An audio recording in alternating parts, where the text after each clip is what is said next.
তরুণ জ্যোতি তিওয়ারি অন্তত আজকের দিনে দাঁড়িয়ে সব থেকে বেশি সমালোচনার মুখে পড়তে হয়েছে, এখনো হচ্ছে, সিবিআই কে।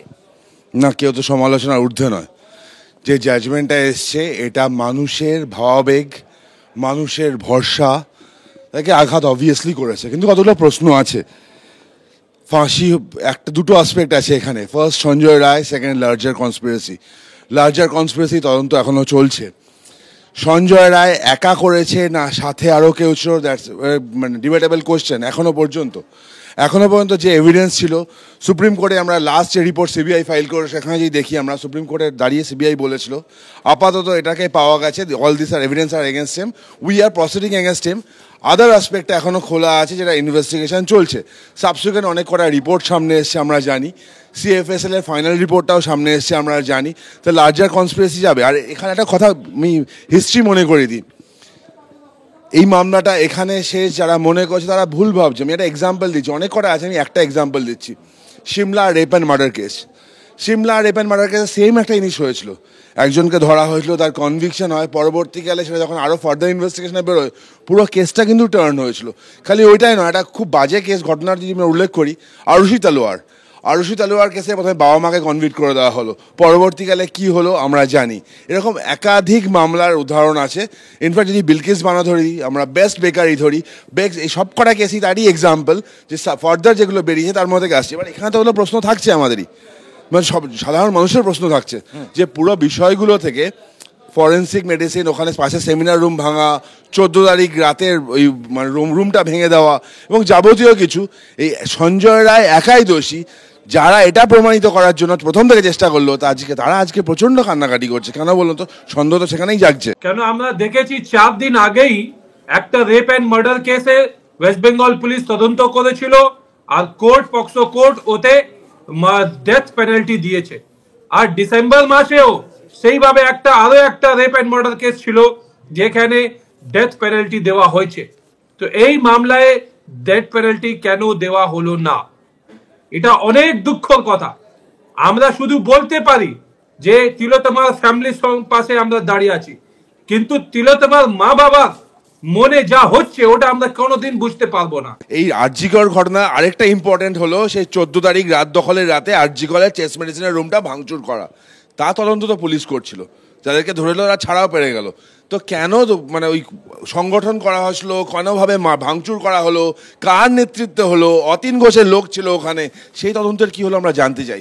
সেকেন্ড, তৌসিফ আইনজীবী, আমাদের হাইকোর্টে আমাদেরই কলিগ, তৌসিফ নিশ্চয়ই জানে যে পক্সো ধারা আর অন্য কেসগুলোর মধ্যে বার্ডেন অফ প্রুফ আর অ্যামাউন্ট অফ প্রুফের কি ডিফারেন্স আছে। আবার বলছি, এরা হোলিয়ের দান দাও সাজছে, আমরাও চাইছিলাম ফাঁসি হোক, কিন্তু আমার প্রশ্নগুলো থাকছে তো। খুব সুচারুভাবে ফরেন্সিক এভিডেন্স থেকে আরম্ভ করে যাবতীয় এভিডেন্স লোপাট করা হলো কেন? সুপ্রিম কোর্টে জাস্টিস পার্দিওয়ালাকে বলতে কেন হলো যে পুলিশ যেভাবে হ্যান্ডেল করেছে আমি আমার 30 ইয়ার্সে দেখিনি, এগুলো কেন হলো? আর একটা কথা, বাবা মার কথা, আমি অন্য সবার কথা ছেড়েলাম, আমাদের ব্যথা, আমাদের খারাপ লাগা আছে, বাবা মার থেকে তো বেশি কেউ না। বাবা মা একটা কথা বলেছে কয়েকদিন আগে, আরেকটা চ্যানেলে ছিলাম, সেখানে বাবা মা ছিলেন, বাবা মা বলেছেন চেস্ট মেডিসিন ডিপার্টমেন্টের ডক্টররা ওয়াল ভাঙার ওখানে সাইন করেছিল, তারা পোস্টমর্টেমে ছিল, তারা তো ডাক্তার, ফরেন্সিক মেডিসিন তো তাদের পড়ানো হয়, এমবি কোর্সের মধ্যে আছে, তারা কেন কোনো কথা বলেনি? পরে আসার সময় সামনে বলছে, তারা প্রশ্নাতীত নয়। অজানা প্রশ্ন তুলছেন অতিথিরা। দেখুন, প্রথম কথা হচ্ছে যে সিবিআই এর ওপর ভরসা করাটা কি অপরাধ?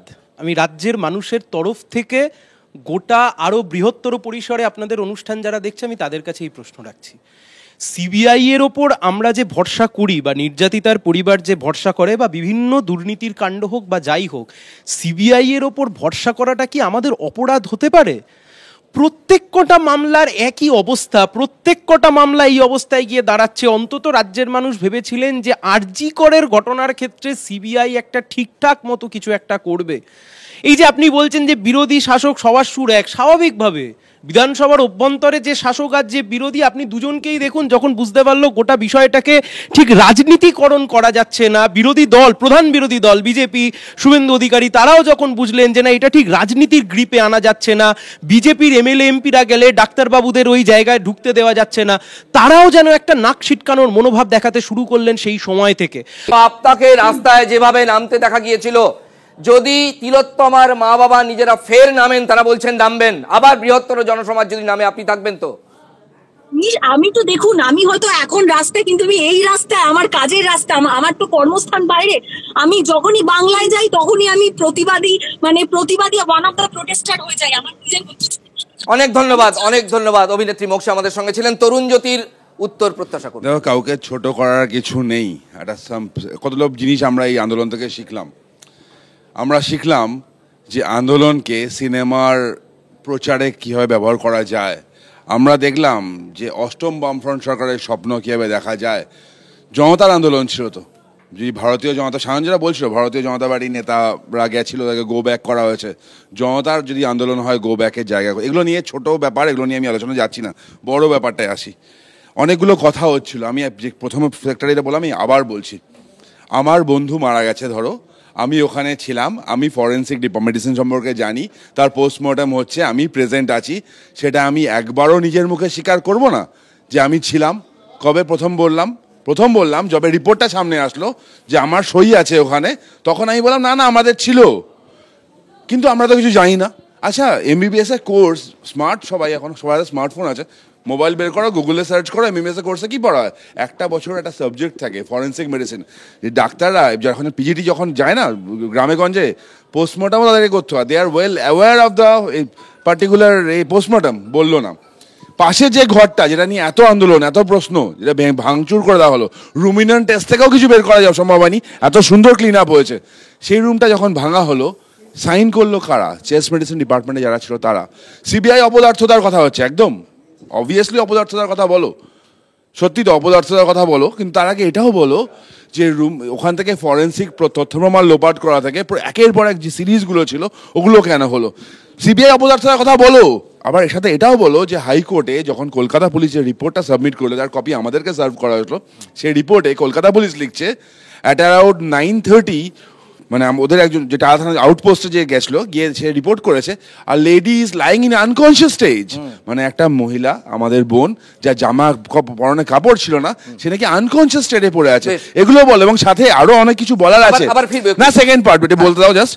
এই এই যে দিদি, মানে মোক্ষা দিদি ভাই যে কথাগুলো বলছে না, কেন হলো না, সিবিআই এই প্রশ্নটার উত্তর না সুপ্রিম কোর্টে দিয়েছে। আপাতত এটার এগেইনস্টে প্রসিড করা হয়েছে, বাদ বাকিটা এখনো কিন্তু ওপেন আছে।